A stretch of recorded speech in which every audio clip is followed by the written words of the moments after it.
Hello అండి. జగన్మోహన్ రెడ్డి గారిది తెలివండి.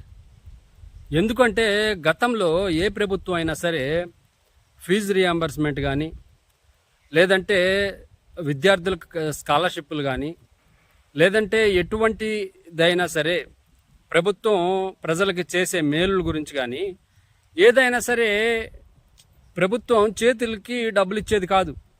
ఇప్పుడు ఫీజు రియంబర్స్మెంట్ అనేది ప్రభుత్వాలు అప్పుడు ఏం చేసేదంటే నేరుగా కాలేజీలకి, స్కూళ్ళకి పంపించేది. నేరుగా వాళ్ళ అకౌంట్లోకి వేసేవాళ్ళు. ఏది పిల్లల తరపున కాలేజీల్లో వేసేవాళ్ళు, కాలేజీలో వేయటం, స్కూళ్ళల్లో వేయటం, అలా చేసేవాళ్ళు.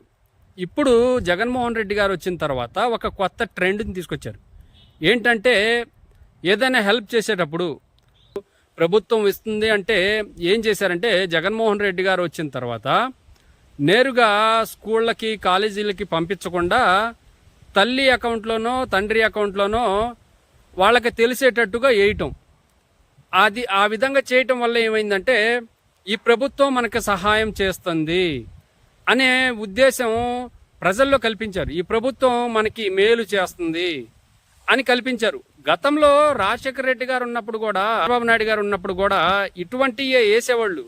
కానీ ఏ రోజు కూడా వేసినట్టు తెలిసేది కాదు. అది నేరుగా కాలేజీకి వెళ్ళిపోయేది కదా.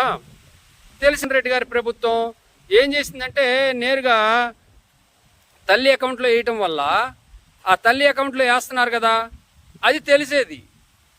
ఆ విధంగా అయిపోయింది. ఇప్పుడు ఏ ప్రభుత్వం చేసినా కానీ గతంలో తెలిసేది కాదు, ఇప్పుడు తెలిసింది. అది జగన్మోహన్ రెడ్డి గారికి తెలివి అని చెప్పొచ్చు. ఎందుకంటే అంత హిట్ అవడానికి కారణం జగన్మోహన్ రెడ్డి గారు నేరుగా తల్లిదండ్రుల అకౌంట్లో వేయటం.